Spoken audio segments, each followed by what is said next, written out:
Perhatian, seluruh konten video di channel Mata Ketiga tidak mewakili pandangan tim produksi Mata Ketiga. Mata Ketiga hanya menyampaikan suatu informasi yang dianggap layak dipublikasikan untuk dikaji bersama. Terima kasih atas dukungan dan perhatiannya. Apakah ada Venusian alias makhluk luar angkasa dari planet Venus? Ini adalah topik hangat sebelum tenarnya penghuni yang mengaku dari planet Mars. Salam sehat sejahtera pemirsa setia Mata Ketiga. Hari ini kita akan telusuri sejenak tentang Venusian. Menelusuri penghuni Venus. Pada 4 Februari 1961, suasana di lokasi peluncuran uji coba pertama bekas Uni Soviet tampak tegang. Lokasi peluncuran terletak di Oblast Arkhangelsk, jaraknya sekitar 800 km dari Moskow, Rusia. Banyak ahli menatap dengan tegang layar monitor di ruang kontrol. Sosok orang di layar ini adalah Sergei Pavlovich Korolev. Dia bisa dikatakan sebagai bapak industri luar angkasa bekas Uni Soviet. Dia merancang satelit buatan pertama Uni Soviet, kepala perancang rudal antar benua pertama Uni Soviet, dan mengirim astronot pertama Soviet Yuri Gagarin ke luar angkasa. Seiring hitungan mundur 3, 2, 1, sebuah roket membumbung ke langit dalam kobaran api. Para ahli di depan monitor tampak bersemangat karena roket tersebut membawa wahana antariksa Venera 1. Umat manusia mencoba mengungkap misteri Venus. Bisakah menemukan Venusian di luar angkasa sana? Venus adalah planet terdekat kedua dari matahari di tata surya. Hingga pertengahan abad ke-20, para astronom percaya bahwa Venus adalah tempat yang paling memungkinkan ditemukannya bentuk kehidupan yang mirip bumi. Alasan mereka sangat rasional. Pertama, ukuran Venus sebanding dengan bumi. Poin kedua dan faktor terpenting, karena permukaan Venus memiliki material yang sama dengan permukaan bumi, berupa lapisan awan yang tebal-tebal. Di bumi, awan terbentuk dari uap air. Karenanya para ilmuwan saat itu menduga bahwa Venus adalah dunia berawa yang penuh dengan air, dan kemungkinan ada peradaban yang mirip dengan bumi. Dan karena Venus yang ditutupi rawa-rawa, para ilmuwan pun dengan antusias menyebutnya sebagai peradaban rawa. Dikatakan para ilmuwan Uni Soviet menatap roket yang terbang keluar dari atmosfer sambil menahan napas. Saat mereka akan berjabat tangan dan merayakannya, transformator roket mengalami kegagalan. Penyalaan tahap akhir gagal. Akibatnya misi roket pun berakhir sebelum sempat keluar dari orbit sinkron bumi. Namun Sergei bukanlah sosok orang yang mudah menyerah.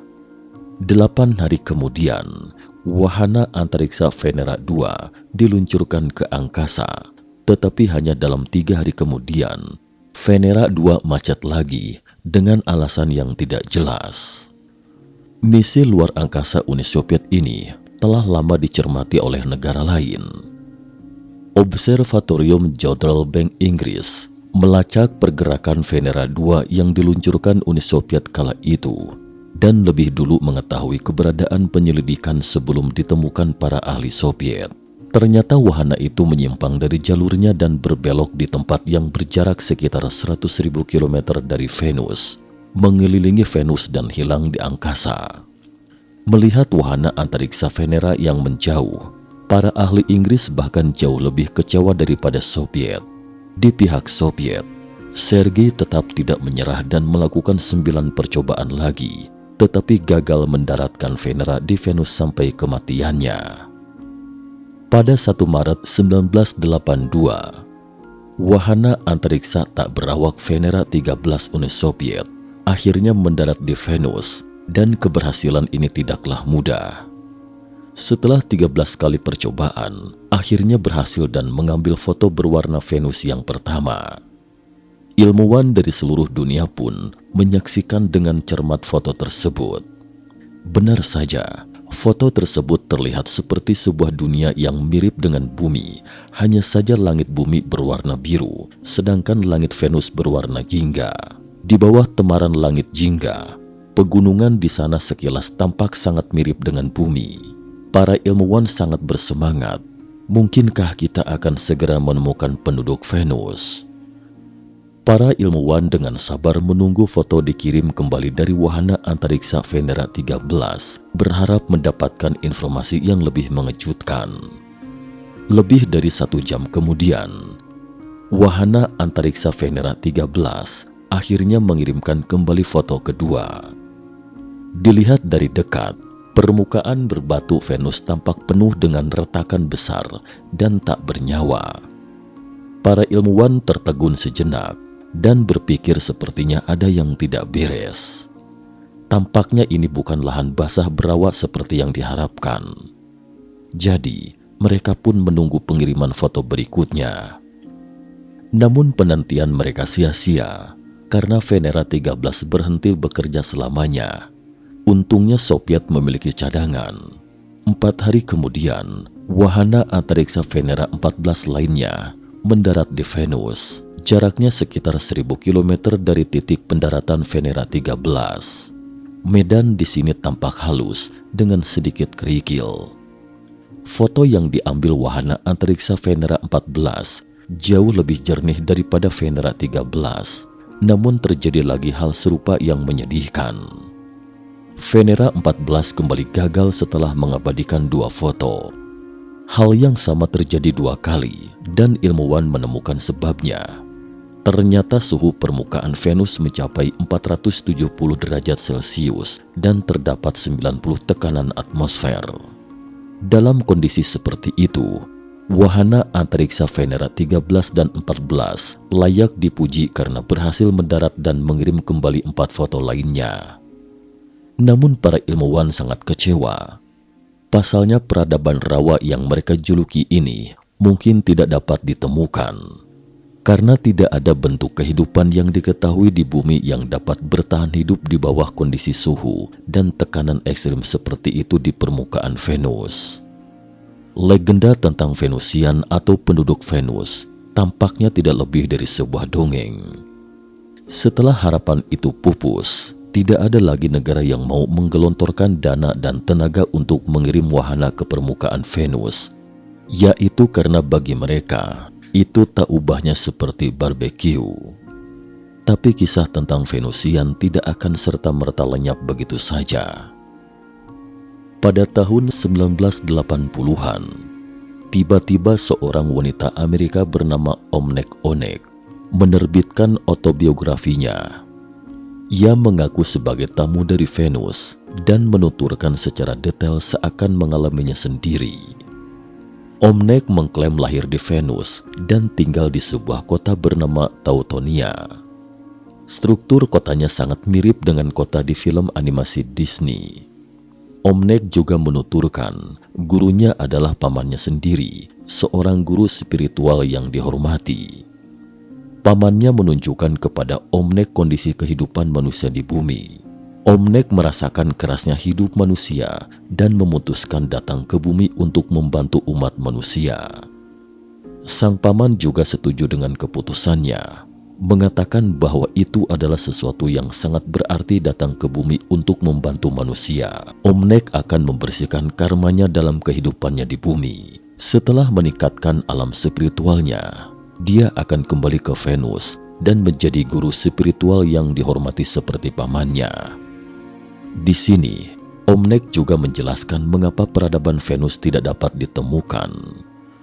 Menurut Omnek, karena di ruang dan waktu tempat keberadaan peradaban Venus itu bukanlah ruang dan waktu tempat tinggal manusia. Karena itulah manusia tidak dapat melihat atau menyentuhnya. Setelah memutuskan untuk membantu manusia di bumi, Omnek pun mengucapkan selamat tinggal kepada paman, kerabat, dan teman-temannya pada tahun 1951 waktu bumi, dan ke bumi dengan naik pesawat luar angkasa dari kota Teutonia, Venus. Pesawat ruang angkasa mengirim Omnek ke sebuah biara di Tibet terlebih dahulu. Omnek yang tidak memiliki tubuh manusia di bumi harus menurunkan frekuensinya terlebih dahulu. Setelah menurunkan frekuensinya, Omnek baru bisa beradaptasi dengan lingkungan hidup bumi. Para biksu di biara itu bertahun-tahun bekerja sama dengan para Venusian. Mereka tahu bagaimana menurunkan frekuensi Omnek. Omina tinggal di biara ini selama 4 tahun dan penurunan frekuensinya berhasil. Namun Omnek tidak secara khusus menjelaskan apa itu penurunan frekuensi, tetapi dia menyebutkan bahwa ketika bentuk kehidupan turun dari tingkat tinggi ke tingkat rendah, tingkat energinya juga harus diturunkan. Jika tidak, tubuh fisik dari kehidupan tingkat rendah tidak dapat menanggung beban energi yang sangat besar dari kehidupan tingkat tinggi. Menurut hukum fisika, rumus energi foton dapat dinyatakan sebagai E sama dengan HV, di mana E adalah energi foton, H adalah konstanta Planck, dan V adalah frekuensi foton. Konstanta Planck adalah besaran yang digunakan untuk mengukur energi foton. Omnek mengalami penurunan frekuensi dan tentunya energi E juga akan menurun. Jadi proses penurunan frekuensi selama 4 tahun saat tinggal di bumi yang disebutkan oleh Omnek sepertinya sesuai dengan hukum fisika yang diketahui. Selanjutnya yang harus dilakukan Omnek setelah menurunkan frekuensi adalah mencari tubuh manusia untuknya. Seorang lama di kuil memberitahu Omnek bahwa sudah tiba saatnya untuk menjadi penduduk bumi. Lama memberitahunya bahwa di Tennessee AS, seorang gadis berusia 7 tahun bernama Sheila mengalami kecelakaan mobil yang fatal dan dapat diselamatkan. Sang biksu menyuruh Omnek untuk segera masuk ke dalam raga Sheila dan menjalani kehidupan seperti layaknya penduduk bumi. Omnek dan kedua Venusian itu segera ke Tennessee. Saat itu, 20 Agustus 1955, Sheila mengalami koma di rumah sakit. Saat tubuh Sheila kecil menghembuskan nafas terakhirnya, Omnek segera merasuk ke dalam tubuh Sheila dan mengambil alih raga manusia. Sementara itu, kedua Venusian yang pergi bersama Omnek segera membawa roh Sheila ke biara Tibet tempat tinggal pertama Omnek di bumi. Di biara ini, roh Sheila akan ditingkatkan. Omnek adalah frekuensi turun, sedangkan frekuensi Sheila akan ditingkatkan. Kemudian Sheila akan berinkarnasi dalam wujud baru ke dunia tempat peradaban Venusian berada. Karena sebelum meninggal, Sheila pernah berdoa dan doanya diterima oleh utusan dalam ruang dan waktu Venusian. Jadi diputuskan untuk mengiringnya ke Venus. Konon, setelah Omnek merasuk ke dalam raga gadis itu, perjalanan hidupnya sebagai manusia bumi pun resmi dimulai. Garis elektrokardiogram di rumah sakit yang telah menunjukkan garis datar tiba-tiba menyala kembali. Dokter memandang gembira pada Sheila yang sadar kembali. Sebenarnya, saat itu Sheila telah menjadi Omnek. Sejak itu, Omnek menggantikan Sheila dan kembali ke rumah bersama orang tua buminya. Seperti manusia bumi lainnya, Omnek juga menikah, punya anak dan bercerai, serta menuliskan pengalaman hidupnya ke dalam buku serial berjudul The Venusian Trilogy from Venus. Namun sebagian besar yang diceritakan Omnek hanya dianggap sebagai cerita fantasi. Apalagi para ilmuwan bahkan memandangnya dengan sinis. Tetapi mantan suami Omnek, meskipun telah bercerai, bukan hanya tidak memperkeruh suasana, tetapi dia secara terbuka mendukung mantan istrinya dan menyatakan keyakinannya pada semua yang dikatakan Omnek. Dia mengatakan, lebih dari 2000 tahun silam, para ilmuwan masih percaya bahwa bumi itu datar. Jadi, apa yang diceritakan oleh mantan istri saya bukanlah sesuatu yang mustahil. Bukan, mantan suaminya tidak hanya berdiri di sisi Omnek, mantan istrinya, tetapi juga setelah buku Omnek diterbitkan, dia justru mendapatkan banyak penggemar. Para fansnya membela Omnek, mengatakan bahwa klaimnya dapat dibuktikan oleh seorang ilmuwan abad ke-18. Fans Omnek menemukan bukti. Namanya Emanuel Swedenborg, adalah seorang ilmuwan berpengaruh dan setenar Newton dalam sains di abad ke-18. Tetapi dia tiba-tiba beralih mendalami okultisme setelah mencapai sukses besar di paruh kedua hidupnya. Dalam karyanya Earth in the Universe, dia mengatakan, di Venus terdapat kota, desa, gunung, sungai, dan tentu saja kehidupan. Tetapi bentuk kehidupan di Venus bukan dalam bentuk material bumi. Sama seperti dengan yang ditegaskan Swedenborg pada awal abad ke-18.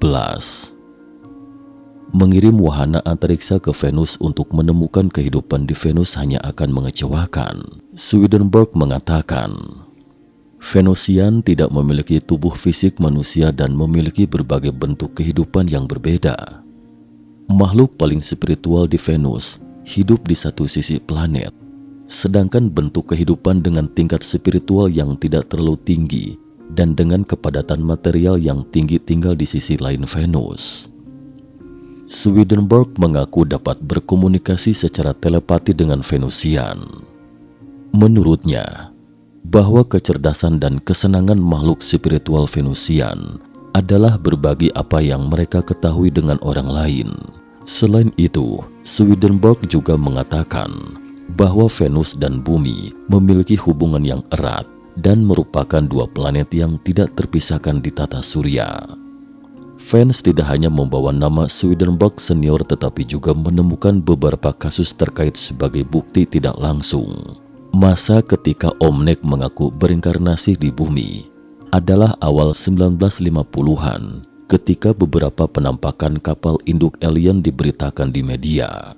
Misalnya laporan pada tanggal 27 Agustus 1951 di surat kabar The Abilene Reporter News di Texas menyebutkan bahwa beberapa profesor di Universitas Texas Tech Lubbock pernah menyaksikan pesawat induk raksasa alien melintas. Ukuran kapal induknya mencapai 300 meter, seperti kapal induk yang sedang terbang. Selain beberapa profesor ini, ratusan orang di Lubbock juga melaporkan melihat pesawat luar angkasa alien tersebut.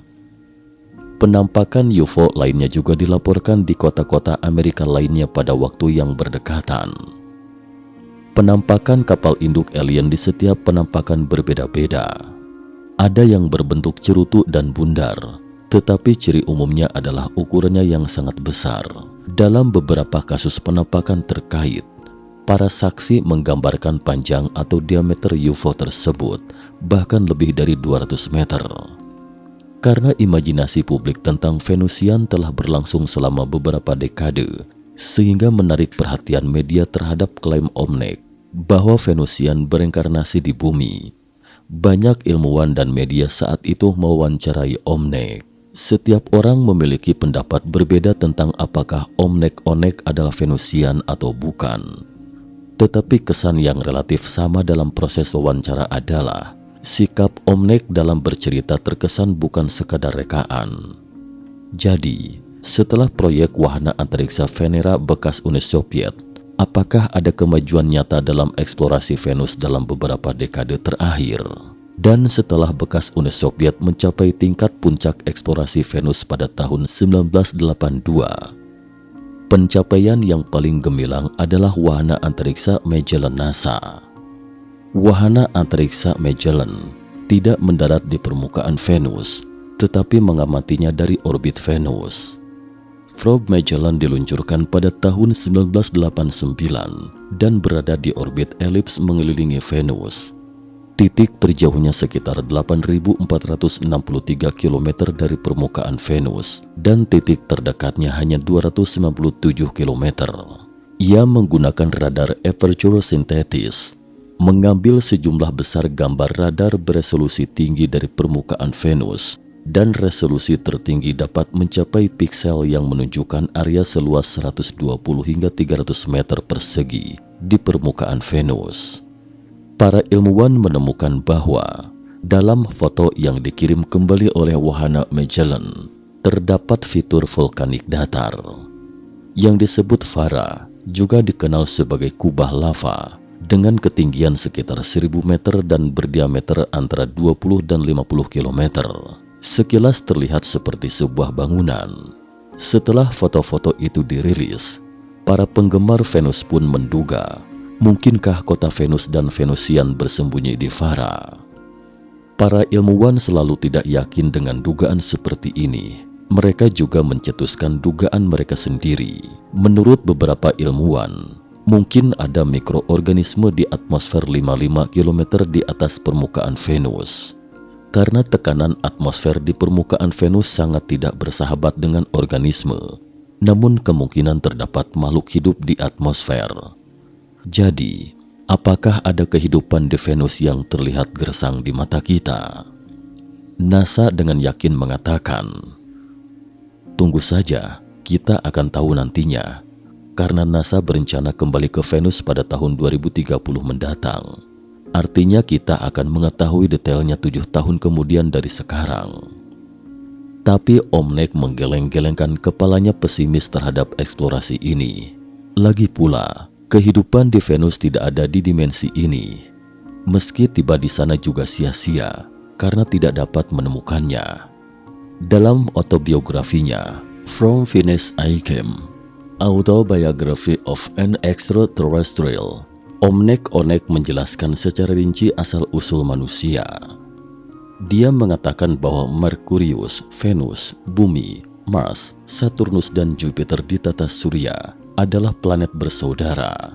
Karena merupakan saudara, tentu ada yang tua dan muda. Venus adalah yang tertua di antara planet-planet ini, sedangkan Bumi adalah yang termuda di antara 6 planet tersebut. Penduduk Venus telah menyaksikan kelahiran dan perkembangan Bumi. Sebelumnya di planet bersaudara lainnya di luar Bumi sudah ada peradaban.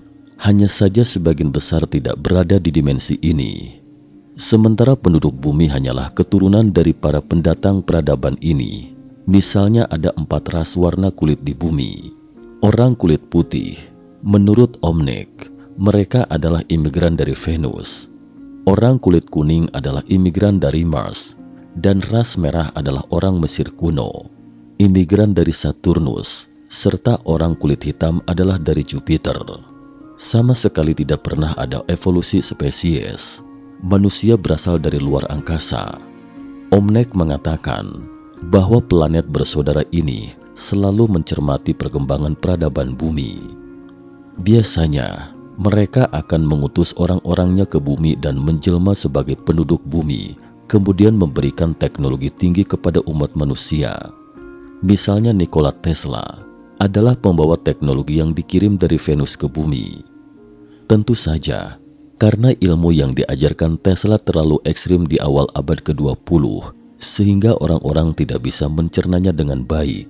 Demikian kata Omnek. Alasan utama Omnek lainnya menggelengkan kepalanya adalah karena menurutnya bahwa kelemahan terbesar dari peradaban Bumi saat ini adalah peningkatan spiritual yang sangat terbatas. Ini adalah kondisi yang sangat berbahaya, karena itulah kecepatan peningkatan teknologi juga sangat lambat. Pada kecepatan ini, sulit untuk menelusuri misteri planet lain.